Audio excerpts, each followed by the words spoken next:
মাওলার ইশকে জলে আগুন, মাওলার ইশকে জলে আগুন। নিভাইলে যে নিভে না,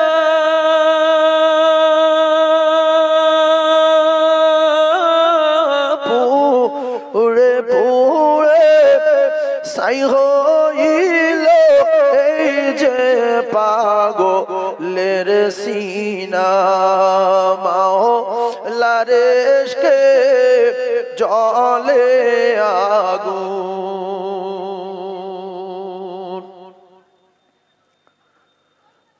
মাওলা তোমায় ভালোবেসে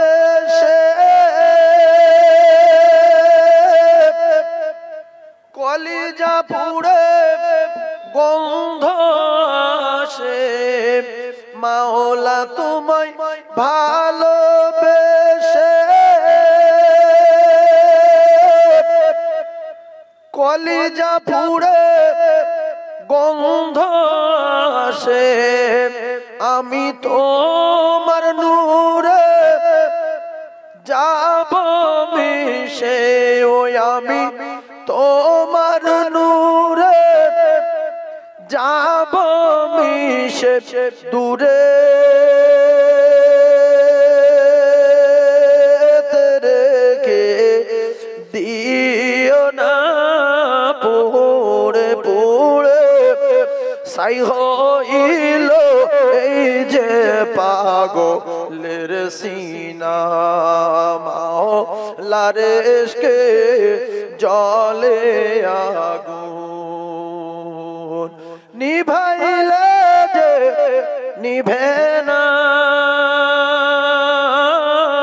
পুড়ে পুড়ে ছাই হইল এই যে পাগলের সিনা। মাওলার ইশকে জলে আগুন। ধরা দিয়ে দাও না ধরা,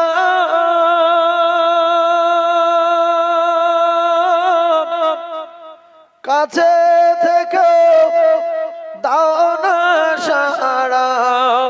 ধরা দিয়ে দাও না ধরা, কাছে থেকে দাও না সারা। ওই আমার এই বুকেতে বইছে খরা, ওই আমার এই বুকেতে বইছে খরা।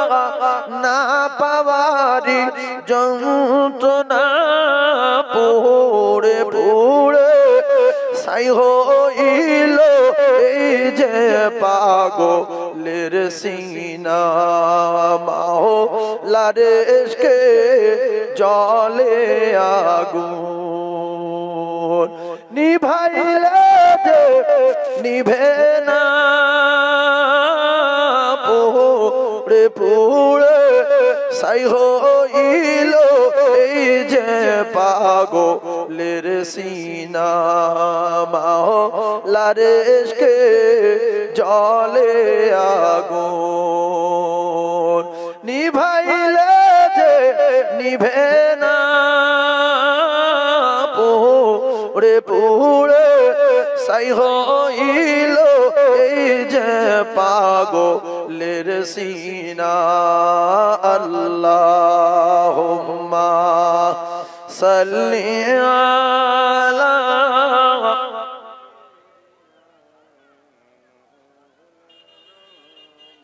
ওয়া আলা আলি সাইয়্যিদিনা মাওলানা মুহাম্মদ। সকলে বলেন সাল্লাল্লাহু আলাইহি ওয়াসাল্লাম। মোহাব্বতে বলেন আল্লাহুম্মা। ভক্তি ভরে বলেন, টার্গেট গুনাহ মাফ যেন হয়। কারণ এ কলেমার প্রচন্ড ক্ষমতা। বিশ্বাস করুন, রাসূলুল্লাহ যাদের এই কলেমা পড়িয়েছিলেন ওদের ভিতরে দেখা গেছে বিরাট বিরাট ডেঞ্জারাস ছিল। মদে, গাঁজায়, নারী, জেনায়, ব্যভিচারী, মার্ডারে ভরা ছিল না? ছিল না?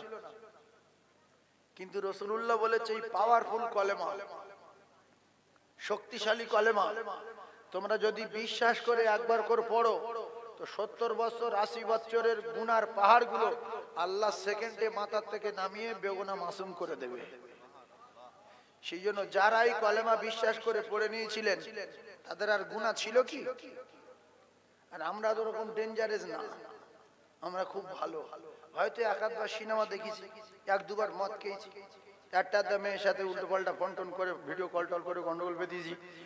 আমরা তত ডেঞ্জারাস না, আমরা হালকা। এক আধবার নামাজ পড়িনি, হয়তো জুমায় যায়নি কোনোদিন, তার পরের সপ্তাহে গিয়েছি। আর তাদের নামাজও ছিল না, কিচ্ছু ছিল না, রোজাও ছিল না, মদ ছিল, গাঁজা ছিল, চিটিং ছিল, উল্টো পাল্টা ছিল, মার্ডার ছিল। নিজের বাচ্চার জ্যান্ত মার্ডার করে দিচ্ছে, মেরে গর্ত খুঁড়ে দিয়েছে না দেয়? সে গিয়ে বলছে ইয়া রাসূলুল্লাহ আমি বহুত মার্ডার করেছি, কিন্তু আমার বাচ্চাটার মারার পরে সেখান থেকে পিছন দিক দিয়ে শুধু আব্বা আব্বা করে আওয়াজ আসে।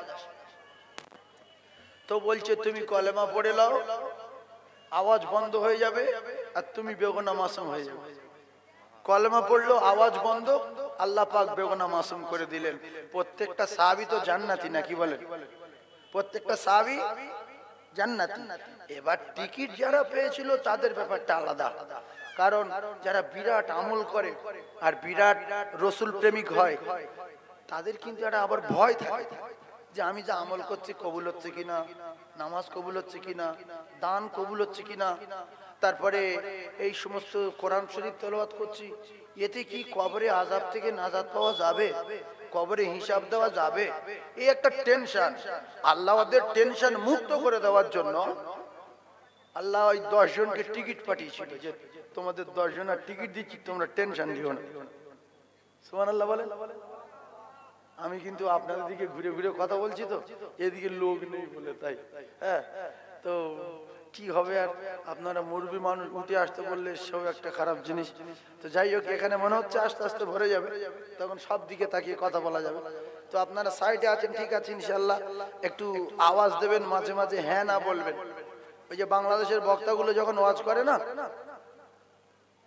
ওরা বলে ঠিক না ভুল, সবাই কি বলে, কি বলে, ঠিক বলে না, ঠিক। বক্তা মনে করে যে আমার বিশাল ওয়াজ হচ্ছে, বিরাট কথার দাম হচ্ছে আমার, আমি বিশাল ভালো ওয়াজ করছি। আর আমি যদি বলি বাবু ঠিক না ভুল, ঠিক, কিচ্ছু বুঝতে পারছে না কি বলছি আমি। হ্যাঁ না বলতে হয়, একটু কথা বললে ভালো লাগে, মাঝে মাঝে সুবহানাল্লাহ বলতে বললে জোরে বললে ভালো লাগে। তো আপনারা ওয়াজ করিয়ে নেবে। ড্রাইভার যখন গাড়ি চালায় যদি পাশের লোকের সঙ্গে কথা বলে, দেখছো ঘুমোচ্ছে, এর সঙ্গে কথা বলছে এ ঘুমোচ্ছে, পিছনে তাকিয়ে দেখতে সবাই ঘুমোচ্ছে, ও গাড়ি প্লেয়ারে মারার ভয় আছে না? আর যদি সবাই জেগে থাকে যে ভাই সাবধানে চালা, সামনে একটা বড় গাড়ি আসছে, ওটা কি বাম্পার না কি বলতো, এ কিন্তু জেগে থাকবে, চাঙ্গা থাকবে, সামনে লক্ষ্য থাকবে। সবাই ঘুমিয়ে পড়লে এর ঘুমিয়ে পড়ার সম্ভাবনা আছে। সেই জন্য প্রত্যেকটা বড় বড় গাড়িতে বড় বড় ড্রাইভারের কাছে একটা করে হেল্পার থাকে, জাগিয়ে রাখার জন্য, সাইডে দেখার জন্য। কথা ঠিক না বলবো? সেজন্য আপনারা যারা এসে বসেছেন রসুল প্রেমিক, ঈমানওয়ালা, আল্লাহওয়ালা, মুমিন। মুমিন না হলে এখানে আসার সুযোগ পাবে না। কারণ আল্লাহ দুটো জায়গা তৈরি করেছে, একটা জান্নাত আর একটা জাহান্নাম। ওই জাহান্নামে দেওয়ার জন্য কিছু মানুষকে আল্লাহ পাক জাহান্নাম বানিয়েছে, আর ভালো মানুষদেরকে রাখার জন্য আল্লাহ পাক একটা ভালো জায়গা আল্লাহ জান্নাত তৈরি করেছে। তাহলে এই যে কারা জান্নাতি আর কারা জাহান্নামী জানে কে? আল্লাহ জানে, আমরা জানি না। তবে ভাব দেখলে কিছু বোঝা যায় যে এর ভাব ভালো না। আমি রাস্তা দিয়ে আসছি, গাড়িতে যখন সাইড করি একটা মোটরসাইকেল যাচ্ছে, তার গতিমতি আমি আর বলতে পারবো না। আওয়াজ হচ্ছে বাঁ, ও ভাবছে আজরাইল আমার তেড়ে ধরতে পারবে না, আজরাইল তেড়ে ধরতে পারবে না। এদের কিন্তু মানুষ বদদোয়া দেয়, বদদোয়া দেয় না, দেয় না। একটা মুরব্বী মানুষ আসছে, আমার এই ওয়াজ শুনে কিছু গাড়িওয়ালাও শিক্ষা পায়, বাড়িওয়ালাও শিক্ষা পায়, মেয়েরাও শিক্ষা পায়। তো ওরা যদি আমার ওয়াজ কোনোদিন শোনে বুঝতে পারবে, যখন ওই যাচ্ছে ভ্যানওয়ালা গালাগালি করছে, বুড়ো মানুষ বলছে মরে না, হ্যাঁ এ পড়ে না। বুড়ো মানুষ মানে মজলুম, অসহায়, দুস্থ মানুষ। ওর বুক শুয়ে গেছে, আধ ঘন্টা ধরে বুকে ধরধরানি জমে গেছে যে আমার প্রায় লেলো। একটা বুড়ো লোক রাস্তা মাঝখানতে আসছে আর ও তুফানে গতিতে আসছে, সাইড দিতে দিতে জীবন শুয়ে গেছে, ভয় দিয়ে কি রে বদদোয়া। টোটোওয়ালা গালাগালি করছে যে কখন মরবে। 2 মিনিট পরে খবর হচ্ছে যে পোস্টারে মেরে বাবু শুয়ে আছে। এরা বলছে ঠিক হয়েছে, বড্ড বার আছে না।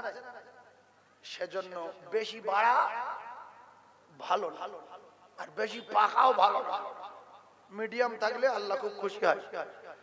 হযরত আলী কাররামাল্লাহু ওয়াজহুর বিরাট ক্ষমতা ছিল, শক্তি ছিল, জীবনে বাড়াবাড়ি করেছে, খাওয়া হয়নি চুপ করে শুয়েছিল, কারি ধরে পিটেছে, এই আমার ফাতেমার খাওয়া হয়নি, আমার 2টো বাচ্চা শুকিয়ে রয়েছে, আর তুই এই দোকানে মাল ভর্তি করে চাল ডাল রেডি করে গোডাউন করে রেখেছিস, চাল ভ্যানে তোল, পাঠা বাড়ি পাঠা, সব না গুণ করে দেবো। কারণ আমার আল্লাহ পাক বাগ করে পৃথিবীর জমিনে পাঠিয়েছে, পৃথিবীর যত পুরুষ ছিল আল্লাহ পাঠিয়েছে, সবচেয়ে ক্ষমতা বেশি আল্লাহ দিয়েছিল হযরত আলীর গায়ে। এই ক্ষমতা সব চেপে রেখে না খেয়ে চুপ করে আসে, তোকে রাজ করিনি কারুর, মারিনিও কারুর। আর এখনকার লোক যাদের শক্তি আছে, আমার চিনিস, ভাড়া চাইছিস, চিনিস আমার, চিনিস তুই আমার কাছে সামান্য নাস্তা করেছি, টাকা চাইছিস, চিনিস।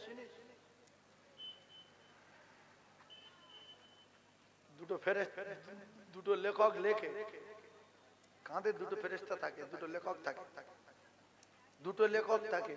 24 ঘন্টা আপনি কি করছেন ওরা দুজন শুধু লিখেই যাচ্ছে, যে তোর কিচ্ছু বলবো না তুই কর, আমরা শুধু লিখে রাখছি। 99টা খাতা আপনার সামনে ফেলা হবে, তুই দেখ। কষ্ট হচ্ছে, এতগুলো বই দেখবি কষ্ট হচ্ছে, তা তোর মুখ বন্ধ করে দিচ্ছি, তোর হাত বলুক আর তুই শোন। এই জন্য জীবনে যে কদিন বেঁচে আছেন বাড়াবাড়ি না করে ভালো হয়ে যান। কারণ বাড়াবাড়ি করে, চুরি করে, চিটিং করে, মদ খেয়ে, গাঁজা খেয়ে, মাওলানা হয়ে, হাফেজ হয়ে, মস্তান হয়ে, লিডার হয়ে, রাজা হয়ে, বাদশা হয়ে যদি বাঁচা যেত নাই সেই দিকে যাওয়া যেত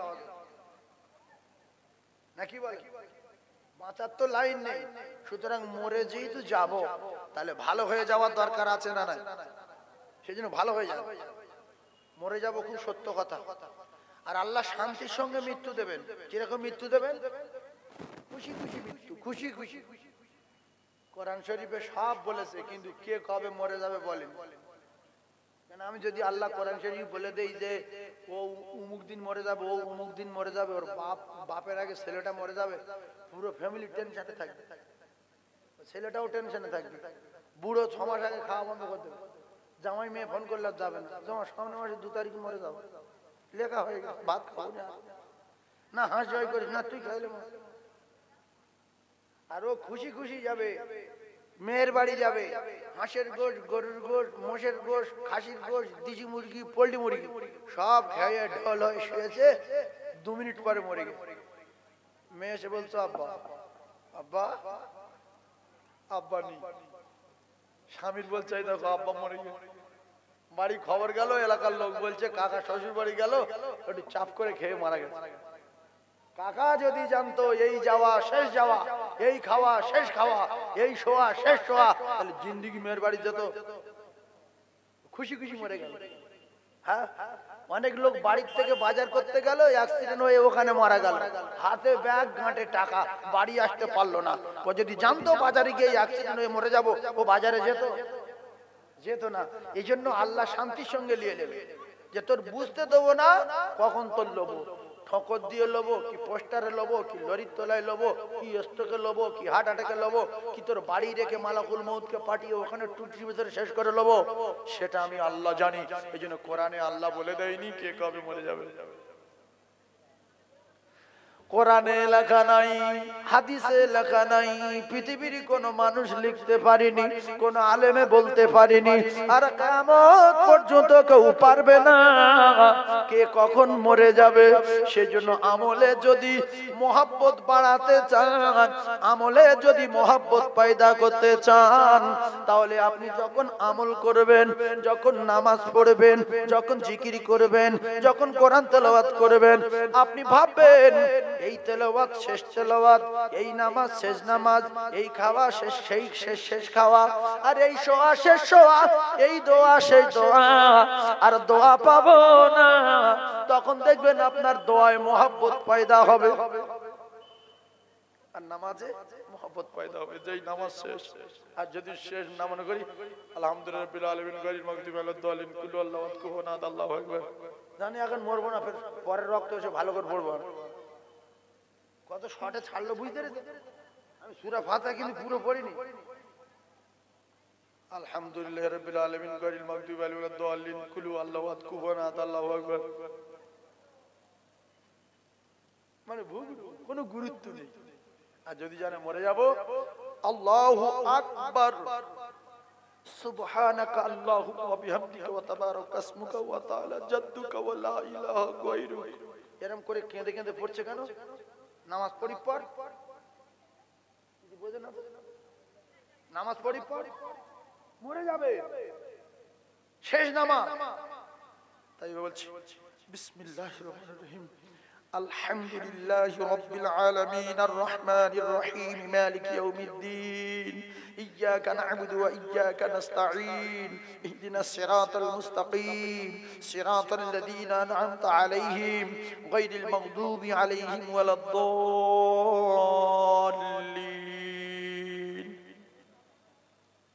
फिर बिस्मिल्लाह बोले, फिर बोलबे अलम तरा कैफा फअल रब्बुका बिअसहाबिल फील अलम यजल कैदहुम फी तदलील व अरसल अलैहिम तयरन अबाबिल तरमीहिम बिहिजारतिन मिन सिज्जिल फजअलहुम कअस्फिन माकुल।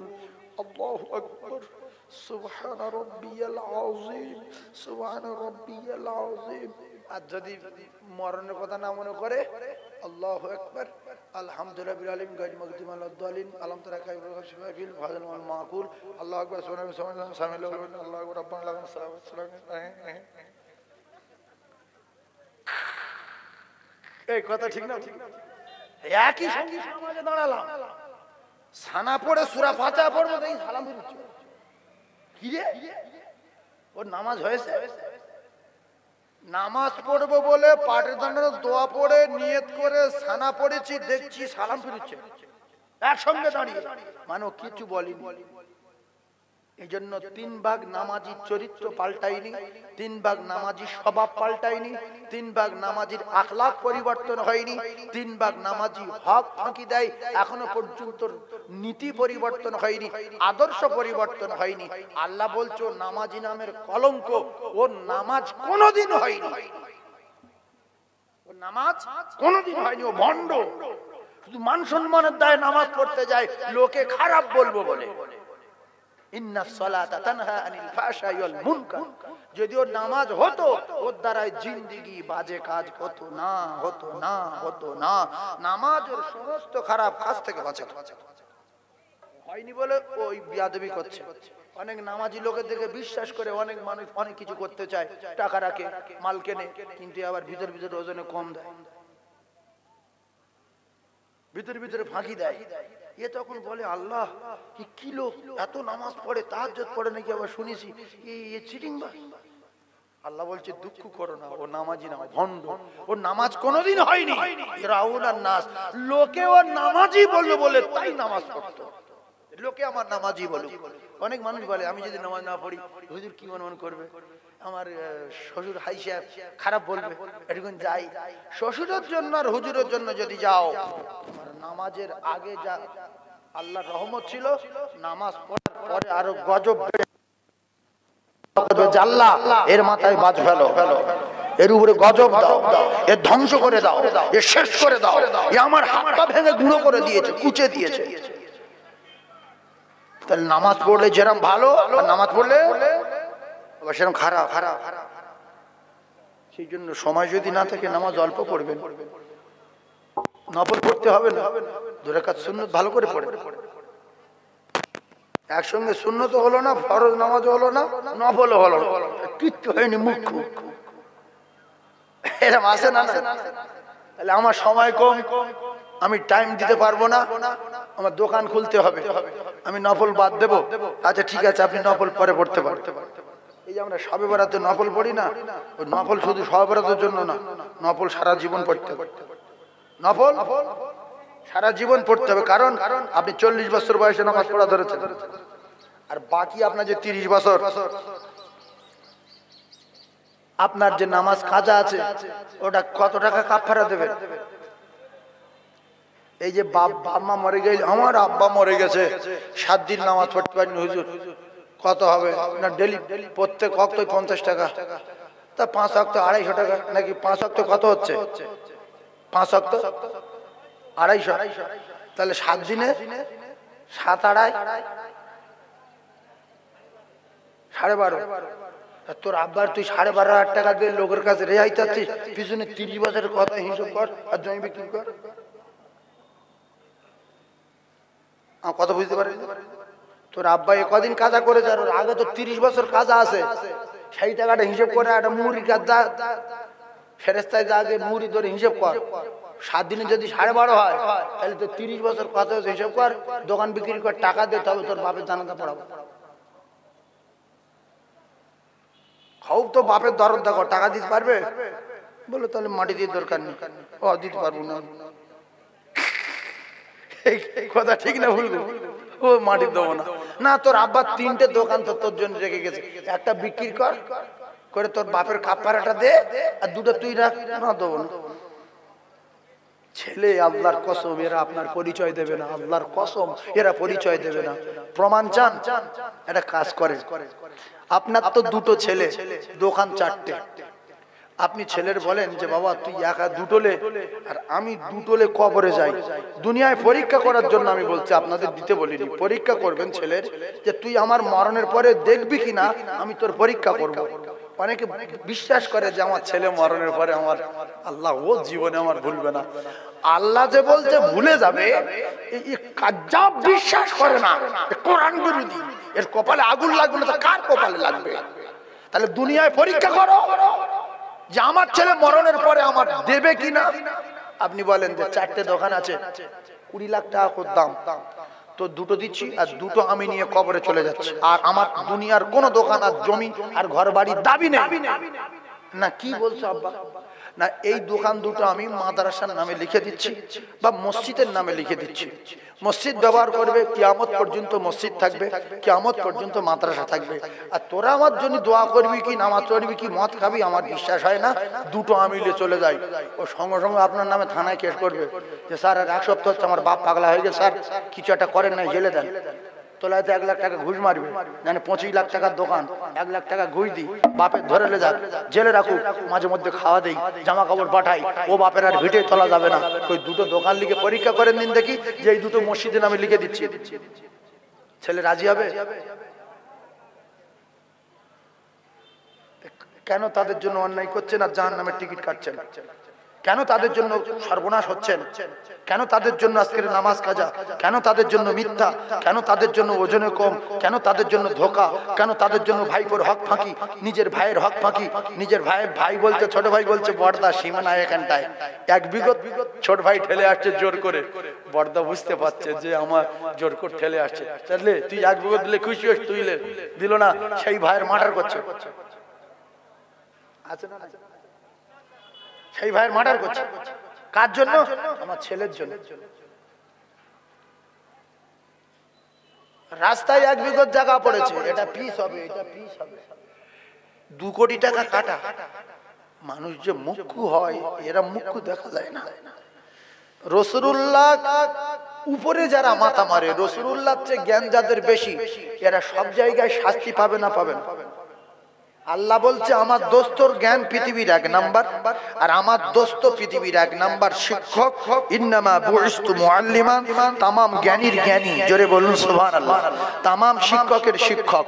শিক্ষক বলেছে যে ছাত্র, তোমাদের গ্রামে যখন পিচের রাস্তা হবে বা রাস্তা তৈরি হবে, তখন যদি 2 হাত পড়ে 3 হাত পড়ে ছেড়ে দাও, আর ওটা তোমার জন্য তুমি দাও, আর বাদ বাকি 2 কাঠা 3 কাঠা যেটা আছে তোমার, ওটা তোমার থাকবে। আর তুমি ওই 2 কাঠাটা ছেড়ে দাও, দিলে কি হবে? কবরের সমস্যা সমাধান হয়ে যাবে, জোরে বলুন। কিয়ামত পর্যন্ত নেকি যাবে। কিন্তু অনেক নামাজি মুসলমান বলে রাস্তা হোক না হোক, এই যে খোঁটা মারা আছে এর উপরে এক টিপ দেবো না, এতে রাস্তা ফিরে যায়। যাক, সারা জীবন গাল খেতে হবে। জোর করে রাস্তার কোনায় 1.5 হাত দূরে লোহার খাম্বা রেল লাইনে পাত্তি পুঁতে রেখেছে। যত গাড়িওয়ালা যাচ্ছে, গাড়ি ঘষে যাচ্ছে, গালাগালি দিচ্ছে, খোদা এর বাড়ি বাজ পড়ে না। আমরা তো রাস্তায় যাই, টার্নিং ঘোরাই, আপনি বদদোয়া বেরিয়ে আসি যে কি মানুষ নাকি, সেই ঘরের কোনা রাস্তার উপর খাম্বার পিলার পুঁতে লোহার রেল লাইনের পাত কিনে নিয়ে কত ধাক্কা মারি মার। কেন? তোমার রাস্তাটা হলে, তোমার গ্রামের রাস্তা হলে, তোমার ওই 1 কাঠা জমি যদি রাস্তায় যায়, 2 কাঠা যদি থাকে, যখন 3 কাঠা ছিল 9 লাখ টাকা 3 কাঠার দাম ছিল, পিচের রাস্তা হয়ে গেল, 1 কাঠা রাস্তায় চলে গেল, 2 কাঠার দাম 20 লাখ টাকা হলো। 2 কাঠার দাম কত হলো? 9 লাখ বেশি না 20 লাখ বেশি? 1 কাঠা যাক না, ওটা তো ফেলে দেই, ওটা আমার জন্য সাদাকায়ে জারিয়া। আর বাকি 2 কাঠা 4 কাঠার দাম হয়ে গেল। এই যে আপনার মাঠের রাস্তা, সরকার যদি বলে যে সোজা যাবে 30 ফুট চওড়া রাস্তা, এখান থেকে সোজা গিয়ে একদম ডাইরেক্ট ঘুষিঘাটার একদম ওই কোনায় উঠবে, বহু জমিদার বলবে যে আমার জমির উপরে রাস্তা দিতে দেব না, আমার রাইতি সম্পত্তি। তোমার রাস্তা নাই, 2 কাঠা গেল, 4 কাঠা গেল, তোমার জমিতে এখন 20,000 টাকা বিঘা। রাস্তা যদি হয়ে যায় তখন 20 লাখ টাকা বিঘা হবে। তোমার মাথায় কি পোকা আছে না মাথায় মাটি ভর্তি? এরকম লোক আছে না? নাই। তোমার 10 বিঘা জমির দাম ছিল 10 কে 1 লাখ টাকা, একেবারে ধুধু ময়দানে যদি 20 ফুট পিচের রাস্তা যায়, রাস্তা কমপ্লিট হয়ে গেল, শাঁ শাঁ করে শুধু গাড়ি আসছে।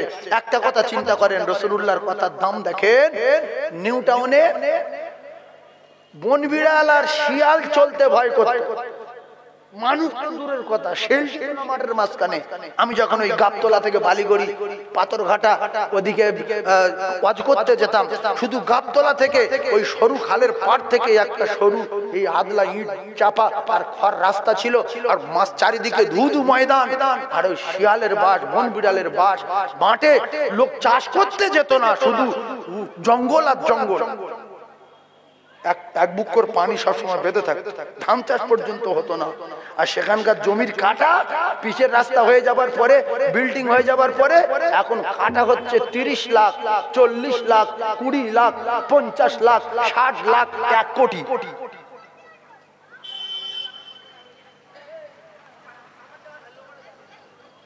1 কোটি টাকা কাটা আছে না? যান চিনার পার্কে যান, যে চিনার পার্কে গিয়ে বলেন আমি এই হোটেলের পাশে 1 কাঠা জায়গা নেবো, 2 কোটি টাকা বললো। জায়গা নিবি? তোর বাড়ি কোথায়? 1 কাঠা 2 কোটি টাকা দিতে হবে। সঙ্গে সঙ্গে হাট হলে গেল, আর পাশে বড় বড় ডাক্তারখানা আছে, বড় বড় নার্সিং টার্সিং আছে, সঙ্গে সঙ্গে ভর্তি হতে হবে। তাহলে ও জায়গার দাম বাড়লো কেন? পিচের রাস্তা হয়েছে আর সাইডে ঘর বাড়ি হয়েছে। আপনাদের এই রাস্তাটা যদি আরো সুন্দর হয়ে 15 ফুট চওড়া হয়, এখন যা দাম আছে, কালকের রাস্তা যদি 15 ফুট চওড়া করে আপনারা সবাই করতে দেন, ওখানে 4 জায়গার দাম আরো 4 লাখ টাকা বেড়ে যাবে। এই জন্য মুসলমানের জ্ঞানগম্যি কম বলে, রাসূলুল্লাহর নীতি মানে না বলে, আজও পর্যন্ত বহু জায়গায় মুসলমান পাড়ায় রাস্তাঘাট বিরাট খারাপ আছে না? না। এরপরে মাল ফেললে চুরি করে, হিন্দুরা রাস্তা ভেঙে গেলে ইট গুড়িয়ে সোজা করে দেয়, আর এগা রাস্তা আবার ইটের রাস্তা যদি ভেঙেছে ওই ছাড়ানো শুরু। এই কথা ঠিক না? আর রাসূলুল্লাহ বলছে রাস্তা ভাঙা তো দূরের কথা, রাস্তা পরিষ্কার রাখো, আর একটা কাঁটা যদি রাস্তায় পড়ে থাকো তো সরিয়ে দাও। জোরে বলেন সুবহানাল্লাহ, আরে জোরে বলেন সুবহানাল্লাহ। এই যে ঘটপুকুরে জায়গার নাম কি? বাগানাইট। বাগানাইট খুব কড়া জায়গা, কারণ এখানে আলেম ওলামার গাদা আশেপাশে, আর প্রচন্ড জলসা হয়। আমিও টুকটাক করি, তবে আগের মতো আসতে পারি না, সময় পাই না। তো আজকের ওয়াজ খুব কড়া হবে, আপনাদের গাও জ্বালা করবে, করে করুক, আমারও সবে গায়ে ঘাম আসছে, মানে এইবার শুরু হবে। আমরা যত বকি তত গলা ছাড়ে। এবারে জ্যাকেট ট্যাকেট খুলবো, খুলে ধরবো। এটা আবার দরুদ শরীফ পড়েন, আল্লাহুম্মা, খুব জোরে বলেন।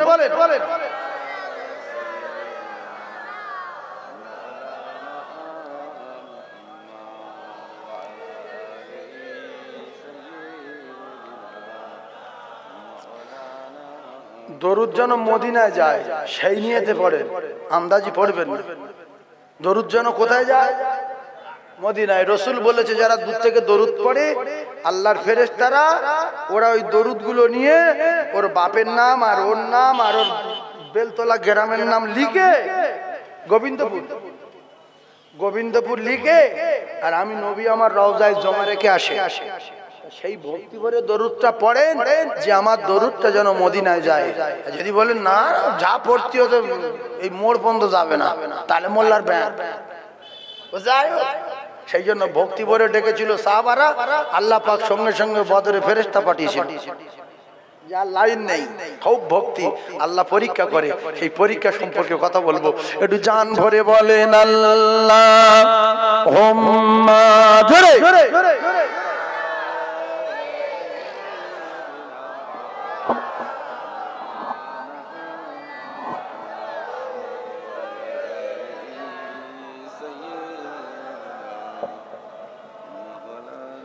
আরো জোরে জোরে বলেন আল্লাহুম্মা।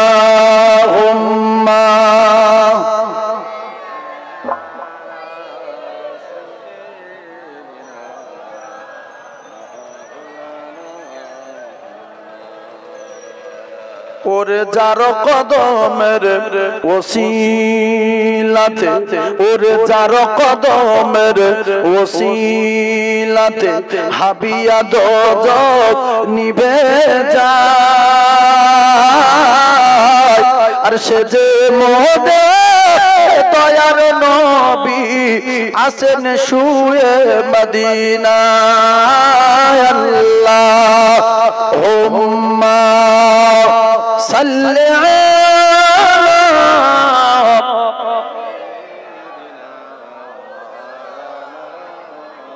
ওয়া আলা আলি।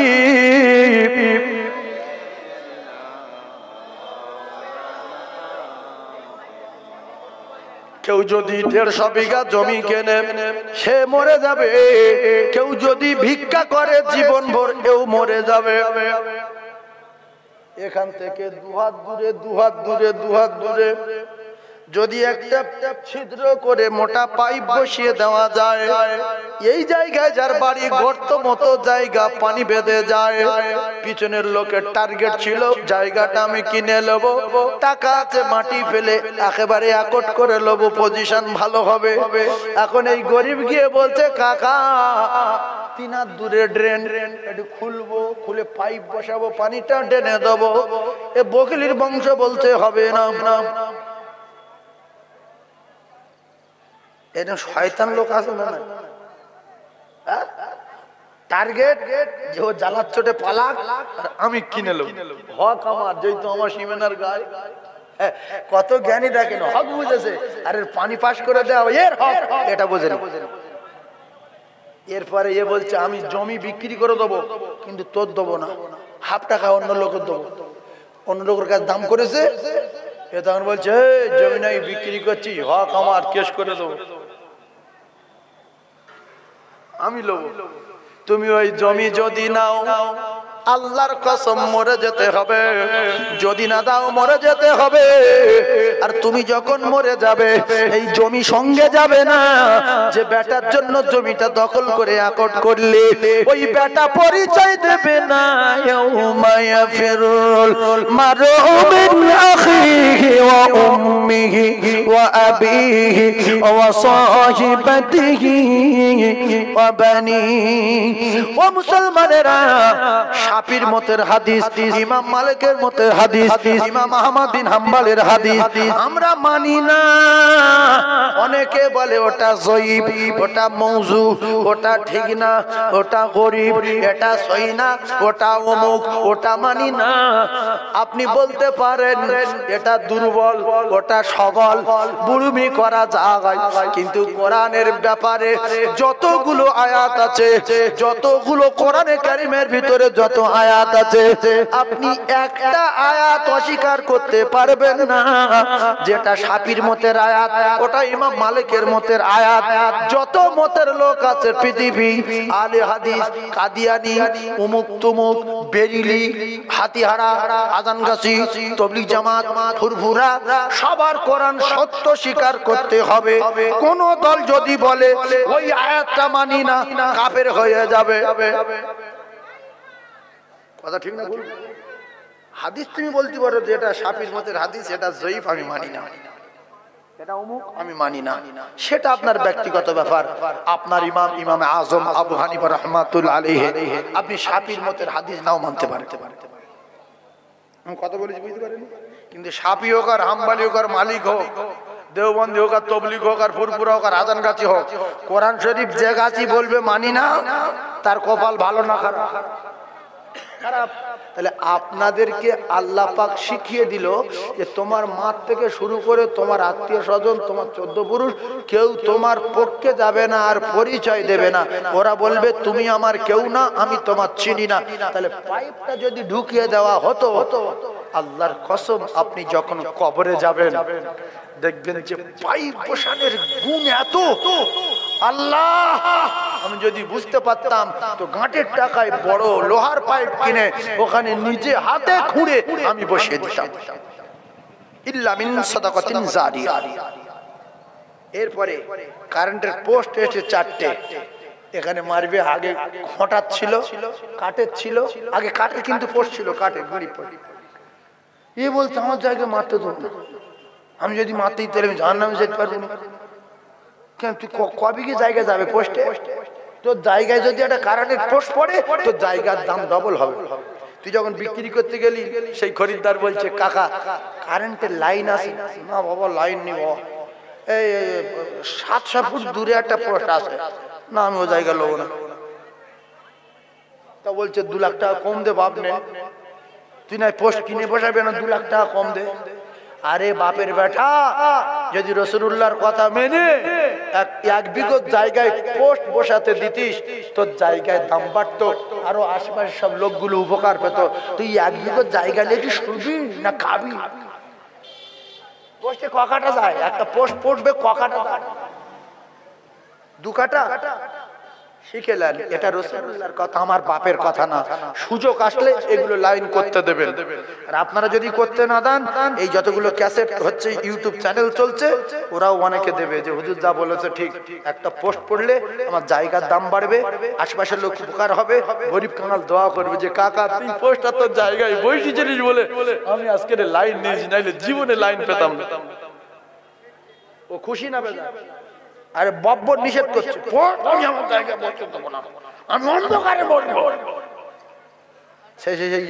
একটা ক্যাসেটে আছে না হিংসুটের কথা, ও একটা পাথর ঘুরিয়ে পেয়েছে বাজারে, এই জঙ্গলে, পাথর নাকি যা বলে তাই শুনে।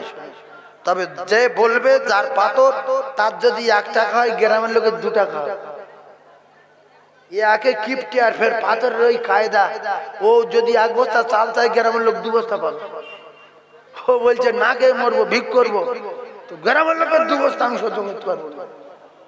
বললো কাঠ কেটেই খাচ্ছে, পাকা বাড়ি যদি 1 তলা তাই গ্রামের লোকের 2 তলা হবে। এখন একদিন বর্ষা হচ্ছে আর ওর বাড়িটা সবচেয়ে গরিব, তো বাড়ি ভাঙা, প্রচন্ড পরিমাণ পানি পড়ছে, আকাশের পানি। ওর বউ আর সহ্য করতে পারেনি, বাক্স খুলে পাথর বার করে বলছে, পাথর আমার যদি একতলা হয়, গ্রামের লোকের কতলা, বলছে দুতলা। মেয়েটা বলছে যে গ্রামের লোকের দুতলা হয় হোক, আমার একতলা হলে তো আমি শান্তির সঙ্গে বাস করতে পারবো, একটু আরামে শুতে পারবো, আমার দুতলার দরকার নেই, তুমি আমার একতলা দাও। সঙ্গে সঙ্গে এর একতলা হলো, সারা গ্রামের লোকের দুতলা। ও কাঠ কেটে এনে গ্রাম চিনতে পার না যে কোথায় ঢুকছি আমি, কথা বুঝতে পারছি না, এইরকম কোন দেশে আসলো। ও ভাবছে যে নিশ্চয়ই পাথরের কোনো কায়দা কারণ করলো না কি করলো। হ্যাঁ, লাস্টে বললো যে অমুক লোকের বাড়ি কোথায় গো, বলছে কেন সেই একতলা সেই।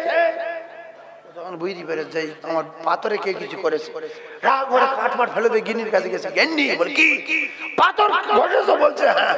বলছে ভিজে মরছি, পাথর ঘর ভিতরে পড়ে আছে, আমার একতলাটা তোমার কি হয়েছে? আমার তো সুখে শান্তি থাকবো, গ্রামের লোক দুতলা হয়েছে হয়েছে।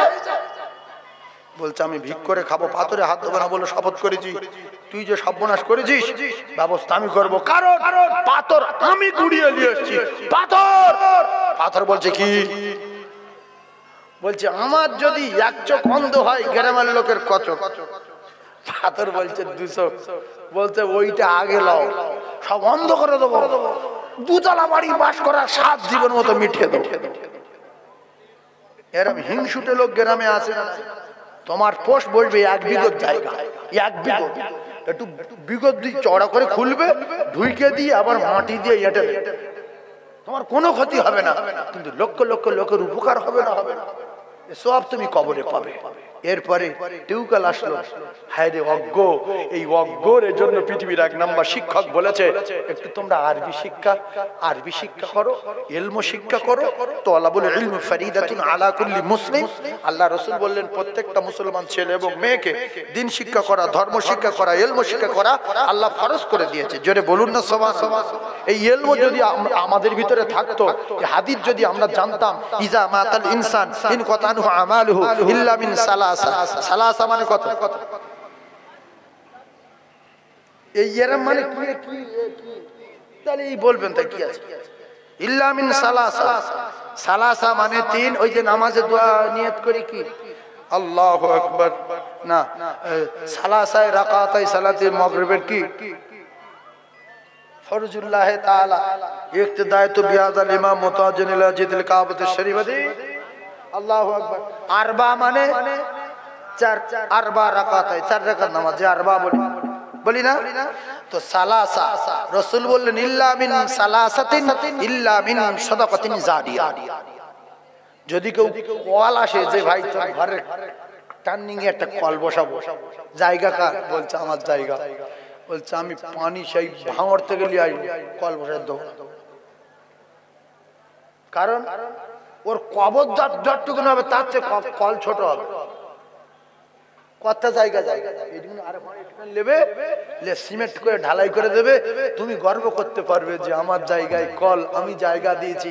আর আমার গিন্নিরা, আমার ছেলে মেয়েরা দূরে যেতে হয় না, ঘরে ট্যাব নিয়ে নেবেন, ঘরের গায়ে কল। কত সুন্দর একটা মানে আপনার সুস্থ পরিবেশ হয়ে গেল, নিজের বারান্দার ভিতরে বাড়ির গায়ে কল হয়ে গেল, এলাকার লোক পানি নিল, আপনার কবর হয়ে গেল। রাসূল বলছে কবরে শুয়ে শুয়ে নেকি পাবে। আর ও যদি না দেয়, ওর বেটা যে উপকার করতে পারবে না, ওর মেয়ে যেটা পারবে না, ওর 14 পুরুষ যেটা পারবে না, ইল্লা মিন সাদাকাতিন জারিয়া। আমি রাসূলুল্লাহ কথা দিলাম, ওই কলটা বসিয়ে দেওয়ার বিনিময়ে অটোমেটিক কবরে নেকি যাবে, কিয়ামত পর্যন্ত এ নেকি যাওয়া বন্ধ হবে না। জোরে বলুন, আরো জোরে বলুন সুবহানাল্লাহ। এই বকিলের বংশ জাহান্নামী, বকিলের বংশ। কললা যখন এসে বলছে, এবারে দিকে লক্ষ্য করছে, ওবারে দিকে লক্ষ্য করছে, এবারে দিকে লক্ষ্য করছে, আমার জায়গায় কল বসবে আর ওরা পানি খাবে, আমি জীবনে বসতে দেব না। ছি ছি ছি ছি ছি। আল্লাহু আকবার, আল্লাহ হেফাজত করুক। এজন্য রাসূল বলেছে আল বখিল আদুবিল্লাহ, বখিল আল্লাহর চরম দুশমন। যে কটা বখিল ছিল আল্লাহর চরম শত্রু না?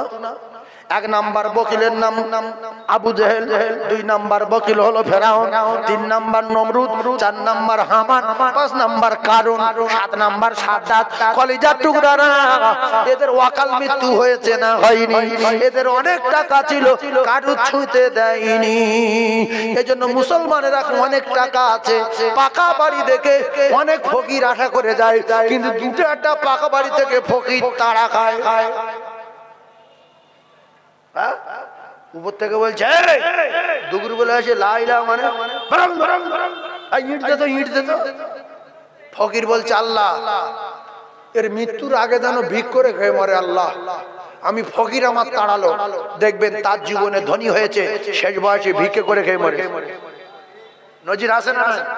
হ্যাঁ, যদি বলো সারা জীবন সুখে থাকবো, ফকির থেকে সাবধান, কেউ সব হচ্ছে খাতার না, একে চপলে জীবন কাবা। রাসূলুল্লাহ বলেছেন সালাসু দাওয়াতুন মুসাদাবাতুন লা শাক্কা ফি দাওয়াতুল মাজলুম। মজলুমের দোয়া লা শাক্কা ফি, আল্লাহ তার সাজিবে যাবে, মাঝখানে কোথাও কোনো পর্দায় আটকানো যাবে না। পীরের আগে, খাজা বাবার আগে, দাদা হুজুরের আগে, পাঁচ হুজুরের আগে এই মজলুমের দোয়া কবুল হবে। আর এদের দোয়া কবুল হতে পারে নাও পারে, গ্যারান্টি দেওয়া নাই যে তুমি বিরাট হলি, তুমি দোয়া করলে কবুল হয়, কত সহজ না। আল্লাহ যদি চায় কবুল করবে, নাও নাও হতে পারে। রাসূল বলেছে মজলুমের দোয়া কবুল হবে, গ্যারান্টি। মজলুমের দোয়া ও মারতে পারবে না, ওর সঙ্গে কেউ নেই, ও ভিখিরি, ও অসহায়, ও ইতিম, ও দুস্থ, ও মাজলুম। লাঠি বার করছে, ইট মারবে বলছে, মতো ইট মারবে। আল্লাহ এই বিল্ডিং যেন বিক্রি হয়ে যায়, আর না বিল্ডিং ইট যেন বিক্রি করে দিয়ে শেষ বয়সে ভিক করে খেয়ে মারে। দেখলো শেষের বেলা ছেলে দেখলো না, মেয়ে দেখলো না, কেউ দেখলো না, জোর করে ভিক্ষা করে খাচ্ছে। আর ছেলেদের বলছে তোর বাপ ভিক করে, বলছে আর কি বলবো, বলে বলে পারি না, তো 14 পরিবারেও ঠেকাতে পারবি না, ও ভিক্ষা করে খেয়ে মরবে, ওর পিছনে বদদোয়া আছে মজলুমের। এই জন্য অনেক ছেলে মেয়ে বলে বাপের ভিক্ষা করতে বারণ করি তবু ভিক করে, মায়ের ভিক্ষা করতে বারণ করি তবু ভিক করে। আর যার ভিক্ষার নেশা ঢুকে গেছে, যদি সোনার চেয়ারে বসে দাও তবু সকালবেলা একবার যাবে। বিশাল মজা, চাইলে টাকা আসে না? না, সেজন্য আমি আপনাদেরকে জানিয়ে দেই, যারা পৃথিবীর 1 নাম্বার হয়ে গেছে, যারা তামাম পৃথিবীর নাম্বার 1 হয়ে গেছে, যেমন নারীদের ভিতরে পৃথিবীর 1 নাম্বার রাসূলুল্লাহ বলেন আমার খাদিজা, পুরুষদের ভিতরে পৃথিবীর 1 নাম্বার মানুষটার নাম হযরত সিদ্দিক আকবর রাদিয়াল্লাহু তাআলা আনহু। তারা কি করেছিল ও কলিজার টুকরা মায়েরা বোনা বেটিরা, তাদের দেখে আমাদের শিক্ষা নিতে হবে। তারা বকিল ছিল না, কৃপণ ছিল না, তারা সখী ছিল না, তারা আল্লাহর বন্ধু ছিল। সখী মানে কি? আল্লাহর দোস্ত, হাবিবুল্লাহ। সখী হাবিবুল্লাহ, আল্লাহর দোস্ত। রাসূলুল্লাহ বলেছেন সখী যারা ভালো লোক, মন নরম লোক, দানি লোক, এরা আল্লাহর দোস্ত। রাসূলের প্রত্যেকটা কথা সত্য না মিথ্যা? একটা হয়তো মিথ্যা আছে, কিন্তু 100-র ভিতরে 80% কথা সত্য। কথা ঠিক না? ঠিক না? জোরে বলেন। দেখছো লোক ঠিক বলছে। এই মিডিয়ারা 80% সত্য না 100%? 100 না? এখনো মানুষ বোকা আছে। আমরা মেনে নিলাম যে 80% সত্য, বাকি 20টা মিথ্যা। খুব গুনাহ। এই কথা বলছি কেন? আপনারা চাঙ্গা আছেন কিনা সেই জন্য বললাম। আল্লাহ রাসূলের প্রত্যেকটা কথা সত্য কথা। আল্লাহ বলেছেন আমার দোস্ত যদি একটা মিথ্যা কথা বলতো বানিয়ে, আমি জিভ টেনে ছিঁড়ে নিতাম।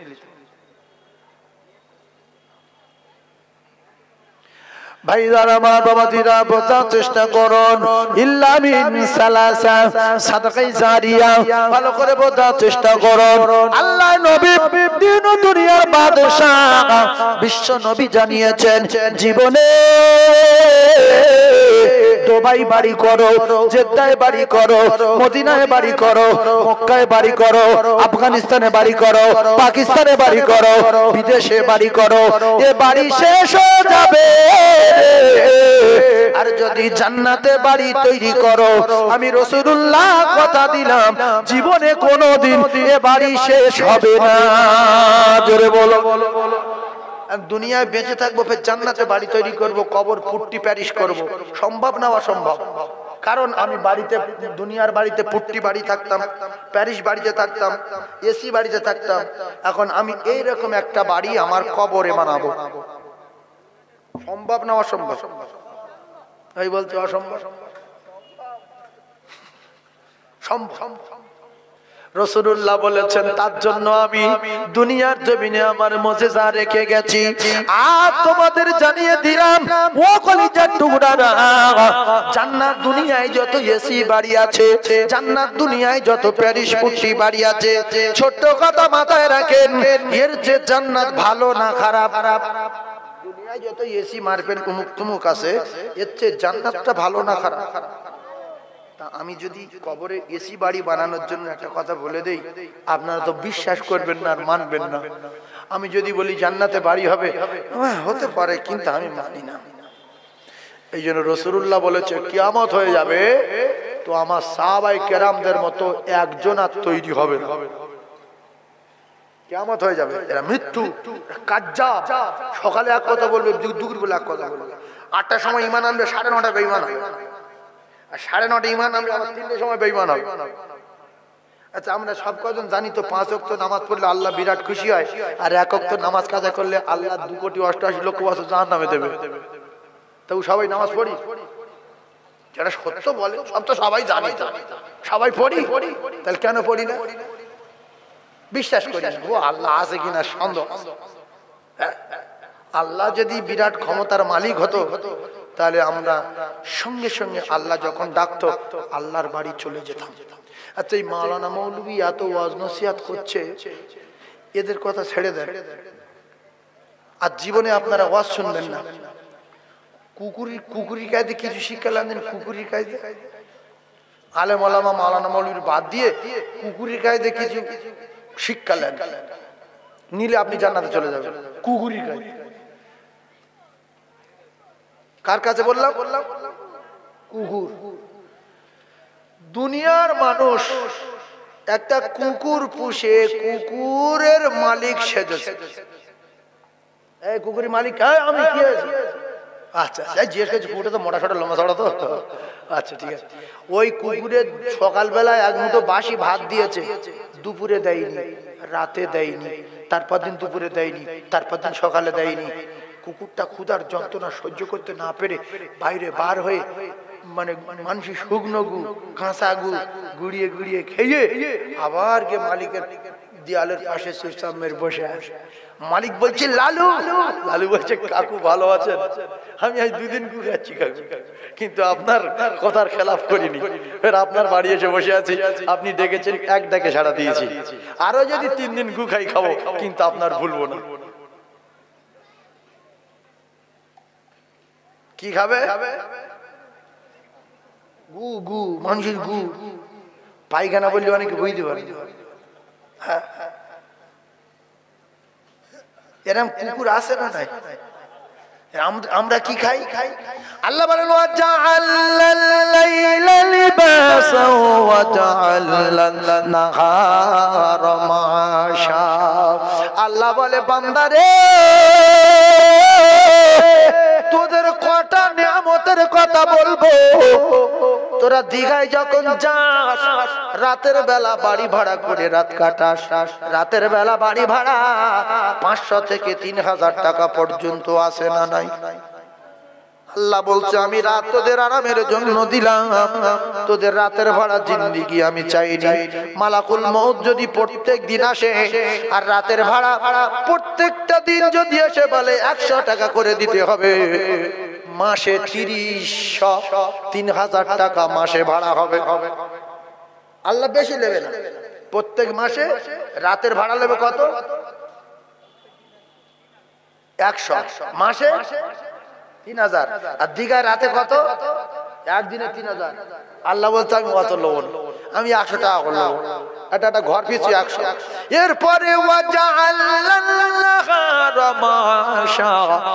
আমি আল্লাহ তোদের দিন করে দিলাম, আর এই দিনে সূর্যের লাইট জ্বালিয়ে দিলাম।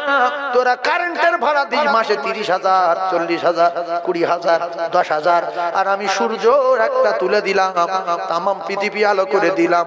ধান শোকা, গা শোকা, কাপড় শোকা, তো 14 বুল শোকা, তুই ওই লাইটে চাষ কর, মোটরসাইকেল লাইট বন্ধ কর, 4 চাকার লাইট বন্ধ কর, লম্প বন্ধ কর, সব লাইট বন্ধ কর। আমার লাইটের ভাড়া সারা দিনে 50 টাকা। তাহলে প্রত্যেক মাসের শেষে আজরাইল আসবে, লাইটের ভাড়া সূর্যের ভাড়া 1,500 টাকা করে নেবে প্রত্যেক মাসে 1,500। এদিকে দিনের ভাড়া কত নিল? 3,000। কত হচ্ছে হিসাব করেন। এরপরে তোর বাপের নিয়ে একদিন অক্সিজেন টানালি, তোর বাপের অক্সিজেন খরচ হয়েছে 2 কেজি অক্সিজেনে নিয়েছে 20,000, আর তুই প্রত্যেক দিন 14-15 কেজি করে অক্সিজেন টানছিস, এর ভাড়া দিতে হবে 1,000।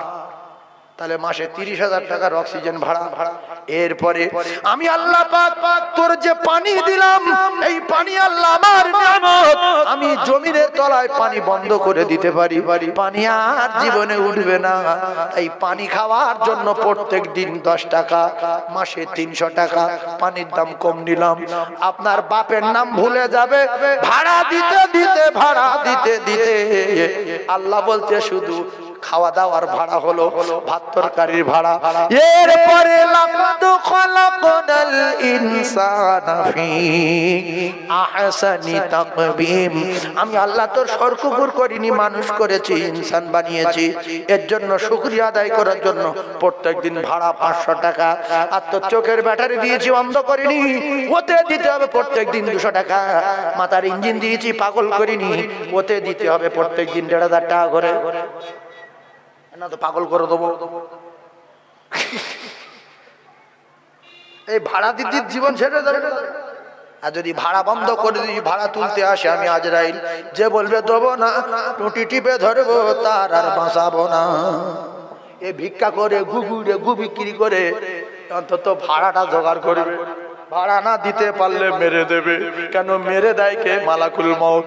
আল্লাহ বলবে যে ভাড়া দেবে না তার দুনিয়ায় রাখবো না, সঙ্গে সঙ্গে মেরে দেব। আল্লাহ ব্যবসা করার জন্য আমাদের পাঠায়নি। আল্লাহ বলছে ওয়ামা খালাকুতুল জিন্না ওয়াল ইনসা ইল্লা লিয়াবুদুন, আমি আল্লাহ তোদের দুনিয়ায় পাঠিয়েছি আমার দাসত্ব আর গোলামি করার জন্য, আমার ইবাদত করার জন্য পাঠিয়েছি।